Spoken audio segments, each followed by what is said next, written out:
every card naman po sa deck na to is iba-iba naman po siya. Normal cards lang po siya, okay? Ikaw na lang po muna unahin ko ate, okay? So, napakasimple lang po ng gagawin natin. Actually, observation test lang po kayo. Sa kanya ko po gagawin pero pwede nyo pong tignan at pagmasdan, okay? So, meron po ako ditong Ace of Spades. Okay, napakasimple lang po, Ace of Spades. Ganito ka ate, finger heart. And, so, bibigay ko sa inyo te, hawakan nyo lang, walang tinginan, anong card po yung hawak mo? Ace of Spades. Piece of space. Yun pala naman po, baliktarin I niyo po. think okay na yun. Galing sa atin. Ace of Spades po. Wala pa naman po yun. Okay, wala pa po yun. Wala pang So, visa. so baliktarin niyo lang ate, Ace of Spades. Kung yan po Ace of Spades, anong card po ito? Ace of Flower. Okay po. Flower. So ngayon, ang gagawin ko po, malunggay. mukha po siyang malunggay. So ang gagawin ko lang po is pagpapalitin ko lang sila na parang ganito. Okay? So ate, ano po yung card na nasa ibabaw? Since observation test lang po. Ace of spades. Ace of Spades, tama po. Ace of Spades. So ngayon ate, gusto kong hawakan mo ng maigi yung card na yan. Okay, which is yung Ace of Flower, sorry. Pero ang gagawin ko lang is, pagpapalitin ko silang dalawa. Okay, na parang ganito. Pero daan-daan lang natin siya, okay? So tanda mo yung Ace of Flower, tanda mo tong Ace of Spades. Ang gagawin ko is ilalagay ko siya sa ilalim. Anong card yung nasa ibabaw? Yung malunggay. Sa ilalim. Yung ace of spades. So pag pinagpalit ko po ng ganyan, ano yung nasa ibabaw? Malunggay na. Sa ilalim. Yung spades. Actually, kahit ano pong sabihin nyo, but magkakamali po kayo kasi pag binaliktad nyo yung card. Siguro, tignan nyo. Actually, that is 2 ways. Okay? Okay. So, medyo nakakalito po siya. Pero actually, sabi ko nga po, it's an observation test lang po. Pinapakita ko sa inyo yung gusto nyo makita. Hindi naman po talaga siya actually kung ano po siya na umpisa. Pieces. We have 1, 2, pieces po.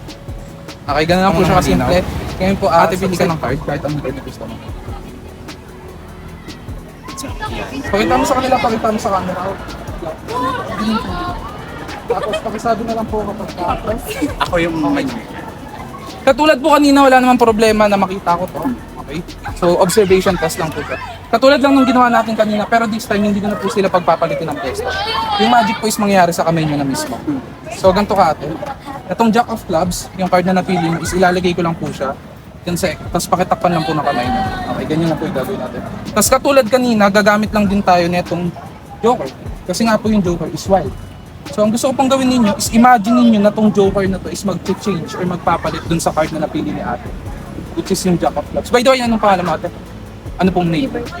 Ano po? Liberty. Liberty po. Okay. Sa ate Liberty, focus po kayo dito sa Joker. And imagine na tong card na to is mag-change into the Jack of Clubs. Na napili ni ate Liberty. Ibig sabihin kung hawak ko na yung Jack of Clubs, sa kamay mo ate is yung, check mo po. Joker. Okay, so ate, ganito ka? Ganito ka? So ngayon gagawin, isa-shuffle ko lang po yung dalawa na parang ganito. Lagyan niyo yung kamay niyo. Lagay ko yung parehas. Ngayon ate, itaas mo yung kamay mo nang sa tingin mo nasan yung Joker na lang. Sa tingin mo nasan Joker. Ayan. Check lang natin. Tama si ate. Joker. So ibig sabihin kung hawak ko yung Joker, nasa kamay mo is yung Jack of Clubs. Ganun lang sa. Sige ate, check mo. Ay, hawak ko pala yung Jack of Clubs. Sorry, medyo nakakonfuse ako. Bigla sila nagpapalit ng pwesto. Kung mapapansin niyo. Pero ito po actually kasi nakita niyo po is all an illusion lang po. Kasi any card po is possible na mapili ni Ate Liberty. And yung napili niya is Jack of Clubs. But actually yung Jack of Clubs po is hindi nag-exist. Sa buong nakikita niyo po.